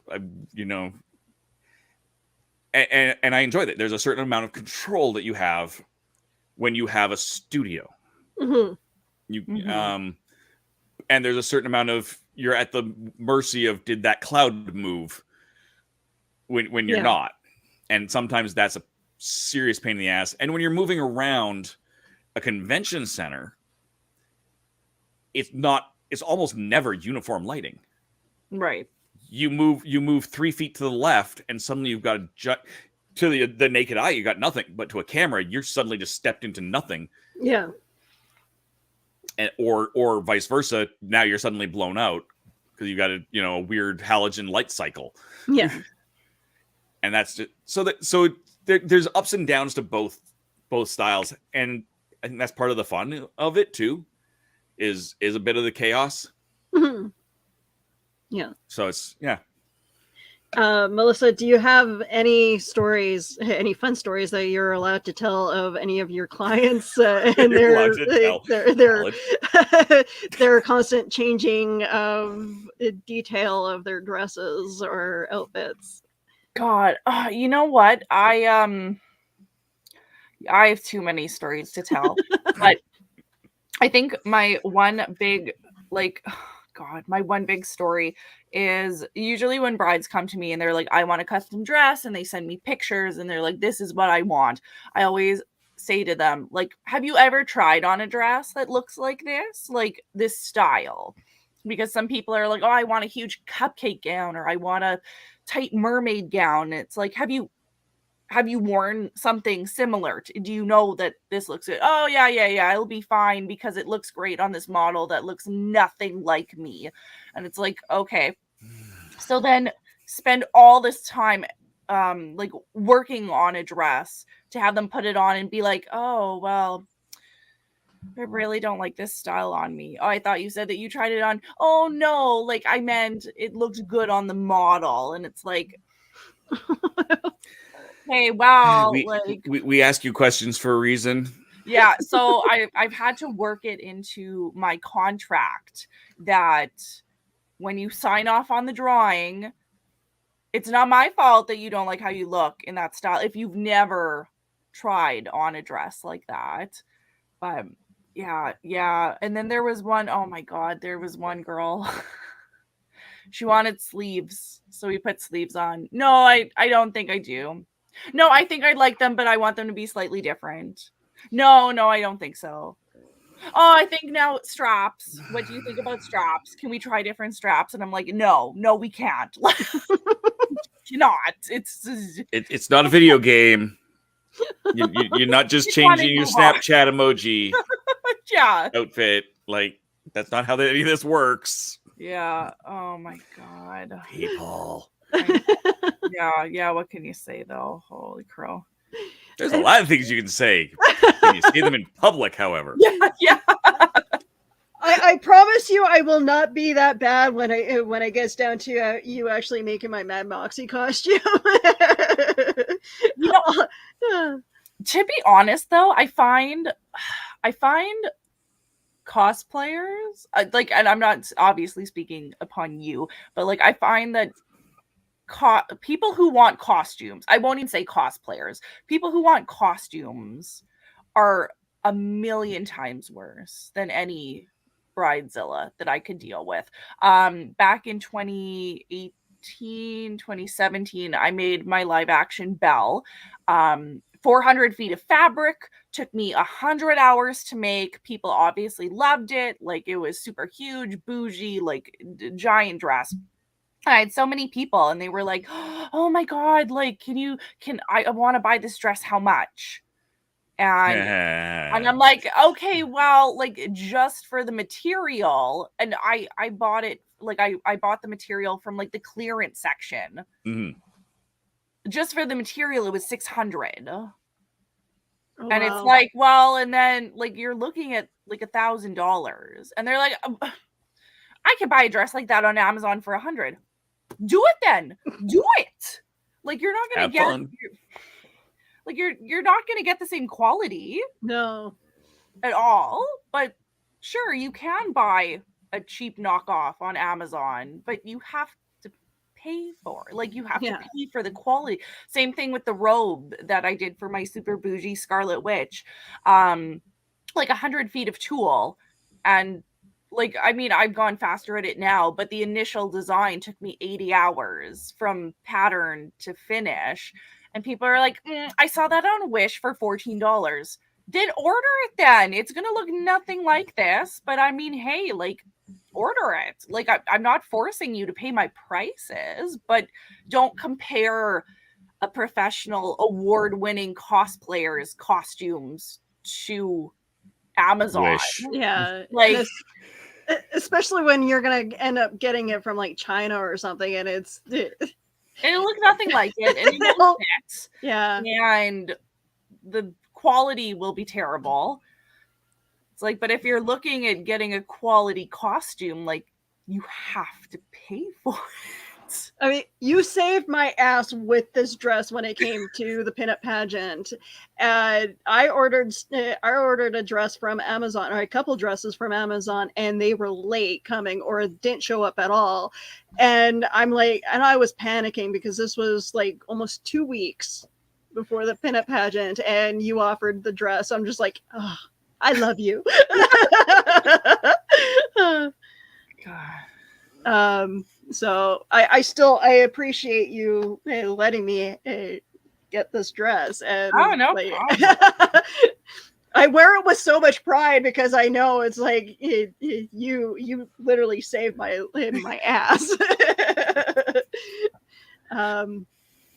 But no, it just that's what I love about the cosplay community and well, the pinup community as well, is we are willing to share outfits and give tips where necessary. And if someone needs something like a piece of their costume, and you happen to have it, it's like, here, you know. Well, that's how it should be. Like I had a group of young girls come up, and one of them was just crying her eyes out because part of her costume ripped. I guess her purse strap chain had caught and ripped it. And so she was like, is there anywhere that I can get needle and thread, or is there anywhere like safety pins? And I was like, oh, I have that. So I like pulled it out, and like none of them had ever like threaded a needle before. I mean, they were like early teenage. But it was like, oh, like I'll do. So I'm like sewing the purse. I'm like, oh, let me help you with the seam. And they were just so appreciative. And it's just like that. You should be helping. It's not about, oh, well, that's on you, or you know, like. Totally not. Like when I first joined up with the pinup crew and like the pinup pageant, I thought that, you know, some pinups were going to be that way, where very stuck up and all that, and totally blew my mind. That wasn't it at all. I was late because for like the first show that I was part of, I ended up being late because my hair appointment took a little bit longer, and right away Elise came up to me. She goes, "Oh, honey, let me help you do your makeup." I'm just like, oh. So quickly did my pinup makeup, and she was a beautiful soul, and we became friends right after you even helped out. And I'm just like, totally it took me out of the headspace of, oh, I'm not going to fit in, I don't belong, to I belong in this because this is my people. Yeah. Dave, have you done any pinup shoots at all? Not many. I've done a lot of burlesque stuff, but not a lot of pinup stuff. I mean, and there's a lot of crossover, obviously, there. But yeah. I know that there is a community here, but I just have not been involved in it. I'm involved in two things that that one just hasn't come across my path in any sort of meaningful way. Are you into old cars at all? Like no? I can appreciate them. Car to me, turnkey, go vroom. Turnkey doesn't go vroom. Okay, that's a problem. Okay. I was the drama nerd, not the car nerd. Oh, okay. I danced. I did musical theater. I did not do construction. I did not do cars. Which is, let me tell you how popular this made me in a tiny little rural town. But yeah, it's so yeah, no, I appreciate it. I've done car shows. There's but usually in context of they've got a band or bands playing, and I'm shooting the bands, and so I'll get some cool car pictures. Yeah. Okay. The 427s have done a couple of great car shows. They do my music for some of my live stuff. Sorry, and I'm seeing Christian's comments. Yeah. Go home, Christian. You're drunk. For those who want to see the comments, you're gonna have to go on YouTube. He does this all the time, though. Yes, he does this on the air. Not that bad actually, but no, it's an aesthetic that I really do appreciate, and I just don't get the opportunity very often to do much with it. Yeah. Okay. Gonna have to bring you out for a car show one of these days out here, though. Yeah. Mm-hmm. We got some really nice shows. It's only like 18 hours to Winnipeg. Not Okay. that bad. Yeah. I will drive over fly just about anywhere. Yeah. Not because I mean anything. Oh, now, current gas prices aside, of course. Until recently, until you hit about 24 road hours, it was actively cheaper to drive than fly. And I mean, okay, great. It's a 4-hour flight. Well, you got to show up 2 hours, 3 hours early if it's an international flight. Mm-hmm. Maybe you've got to, hold on. You're looking at an 8 to 12-hour day. Yeah. Even flying. Bite me. I'll drive and then I have my car. Well, if you have a low rider car, it's not. Yeah. Driving in Winnipeg is not good for. No. Yeah. Oh my God! Take out the entire bottom of your vehicle. Yeah. No. I got a Tucson. I got my Tucson just as the pandemic started. Oh, okay. I have not been able to take a road trip in it yet. A proper road. I bought the thing when I go to like Gen Con, when I was only doing Gen Con, I'd come back with a year's worth of work. I'd come back with 2 32-gallon tubs of materials for reviewing. With and in a Kia Soul, that's a problem because the trunk is only big enough basically to fit a duffel bag end to end. So when I got this new car, I was like, this is my benchmark. I need 2 32-gallon tubs with the seats up. So I got it just after the pandemic started, and I was going to take it on the last road trip down to Nevada, and had some family concerns that I might have to jump on a plane coming back, so we didn't take my car. So it's like, I'm the next trip I'm flying because that one's not on my dime, and I can't drive to the UK. But I mean, I was supposed to drive with some stops in between Seattle to Orlando last summer at one point. So it's like, I will drive. I was supposed to do basically 3 corners of the US. Yeah. All in one giant trip. I'll drive forever. And I'll just listen to, an audiobook or whatever, but yeah. It's just less pain in the butt. Yeah. So with all the games that you've reviewed and all that, have you ever thought of creating your own game? Yes. I think everybody has that idea. And I've occasionally, and sometimes the ideas just go boom and the whole camera goes flying and I've marked stuff down. Usually it spins on other people's. I really want to do a campy Christmas. There's a game called Campy Creatures. Okay. From Keymaster, and it's all the art. It's just out of my reach. Is like old 50s movie posters, and it's like that's the aesthetic and that's the genre. And I just want to do a Christmas version of that. Similarly, Dragon Dice, which is if you've ever seen Dice Masters or Couriers in game stores, it's like a deck build. It's a dice building game. Okay. This is the original. It is Magic the Gathering if your cards were dice. Okay. Or Warhammer if your figures were dice. And I want to come up with like a standalone mini Christmas set. I'm not actually a big Christmas guy. My birthday's right before Christmas, so I have to fake it till I make it. therathole.ca/Christmas, and you can see how much I have to fake it. Lots of Doctor Who spins for obvious reasons. But I mean, as far as like my own for no reason stuff, not really. I know it's not in my skill set. Is the short answer? It's like I'm a great idea guy. I love this idea. I might be able to get some notes down. To do a good game, you're looking at a couple years worth of investment. Okay. Yeah. Like it's you can't do it otherwise. A rushed game is a bad game. Yeah.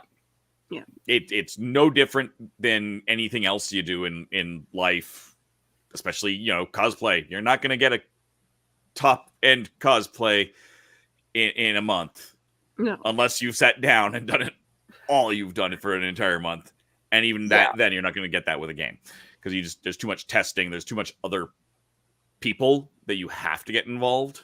Yes. Before you can, before you can put it out there and have it not suck. Alternately, if that is what you do for a living, if you're James Ernest, you can wake up in the morning and go scroll, and you've got a game that's gonna be a bestseller. Yeah, I'm not that. Now I'm afraid to ask, but curiosity is getting the best of me. How much dice do you own? Not as much as a lot of people. Okay. Surprisingly, I curate my dice. So something that I'm self-promotion moment. I have a package here that I'm going to be opening up in the after party on the Legend of the Travelling Tardis on Tuesday.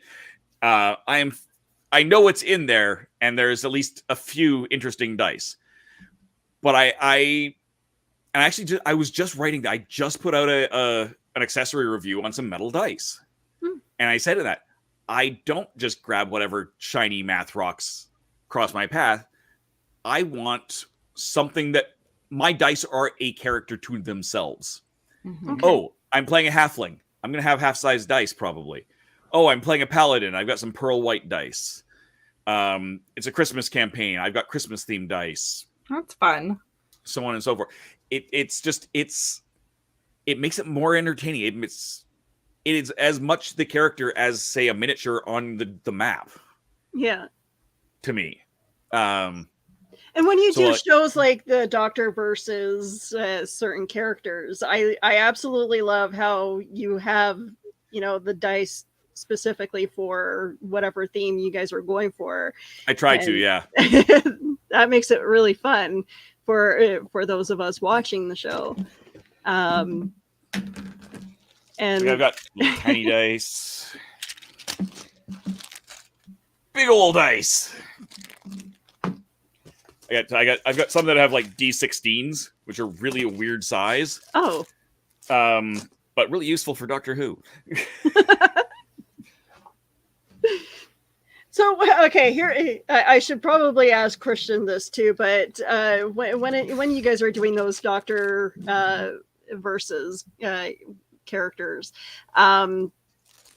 who comes up with the list of characters? You do, or is that Christian? That's usually going to be us as panelists. Okay. To a certain extent. I mean, it depends on the theme. And just to show you the big dice, there's your comparisons for size. Wow. That's a regular D20 compared to the big one that I have there, just for the amusement. And just so I can play with my switcher. But it depends on the theme. So if we're doing, say, if it's the we're pairing someone with the Doctor or against the Doctor. Hey, pick a movie we did one where it's pick a movie monster to face off against the Doctor. Cool. Here's my monster.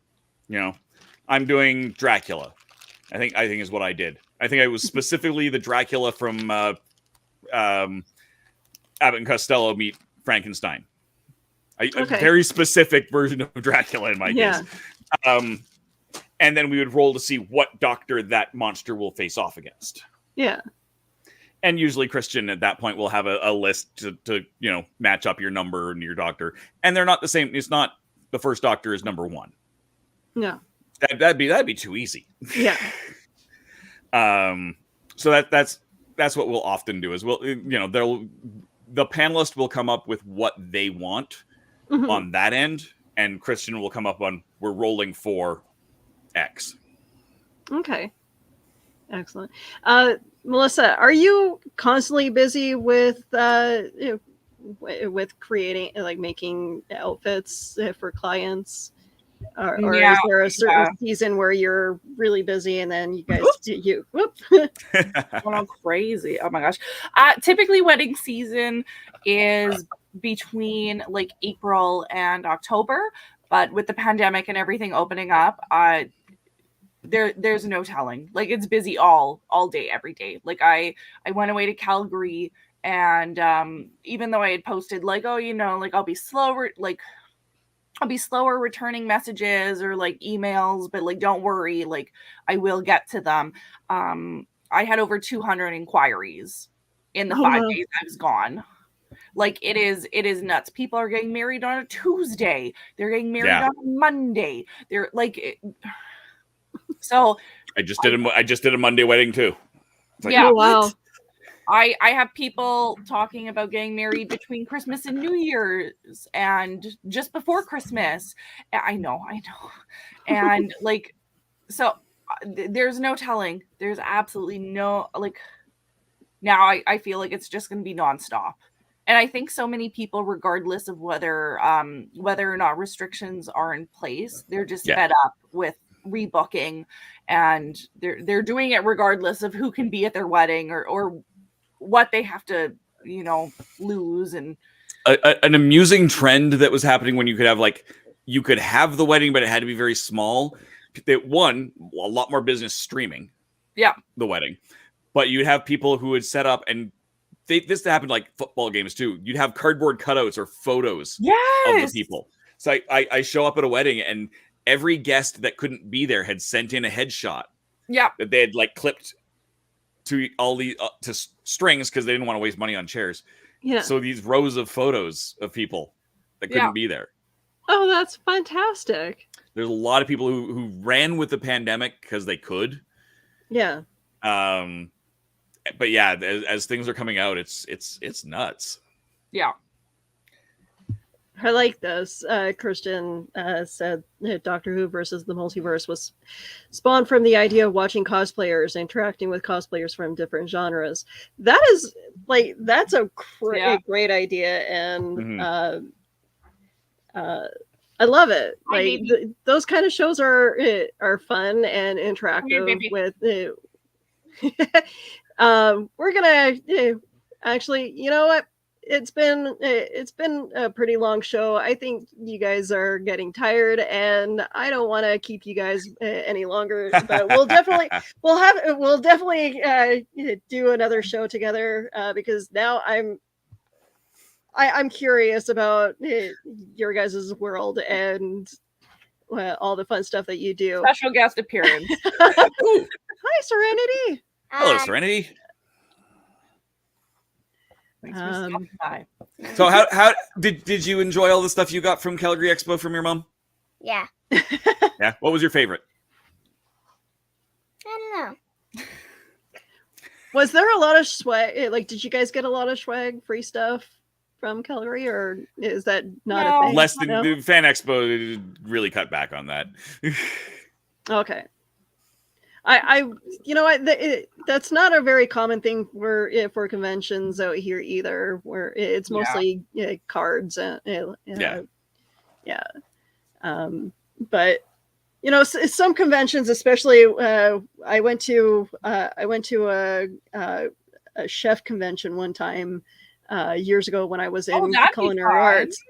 I loved it. I would love to go do the restaurants and stuff like that. But the amount of free stuff that they give you literally have to carry around a bag for. I just did the World Tea Expo. Oh. I work with a company, Steeped Games.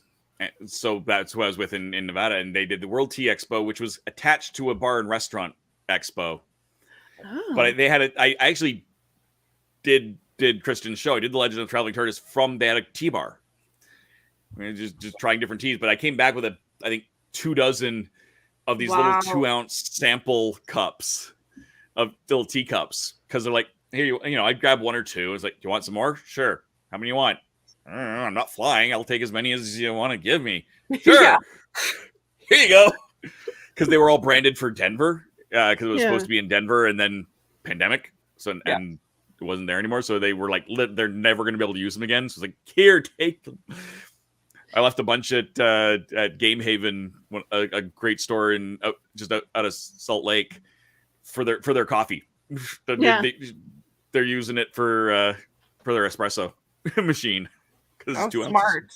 Yeah, that's actually the one thing that I miss about working at EB Games was when my manager would go for their conferences, and they'd bring back like boxes of T-shirts and all like gaming paraphernalia. I swear, I think that the couple of years that I worked at EB Games, I clothed my husband with all the T-shirts that we got. We ordered popcorn.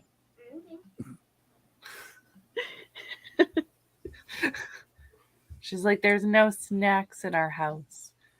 First of all, there's a lot of snacks in our house. There's no food. There's only ingredients to make food. Right. So there's no food. All right, so we're gonna call it quits. I'm gonna play this commercial to appease the people in the chat. This is the Legend of the Traveling Tardis. Follow us on Facebook, Twitter, and Instagram. Subscribe to us wherever you listen to your favorite podcast. Also catch us on the HWWS Web TV YouTube channel. Subscribe today and become part of the legend. Oh dear. Okay, that's okay. So thank you everybody for joining the show. Thank you everybody in the chat, and thank you Dave and Melissa. You guys are amazing. I appreciate you guys joining me here tonight, and we'll definitely have to have another chat soon. Definitely. So. I love it. I anytime I can come on with you, any of your shows, it's always a pleasure.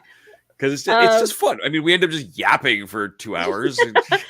Well, okay. So I do the show, the side show with Heather Bador Wednesdays. Tomorrow, I'm actually going to be doing Cryptid Crunch. We're talking about the 55-year anniversary of the crash in Ontario.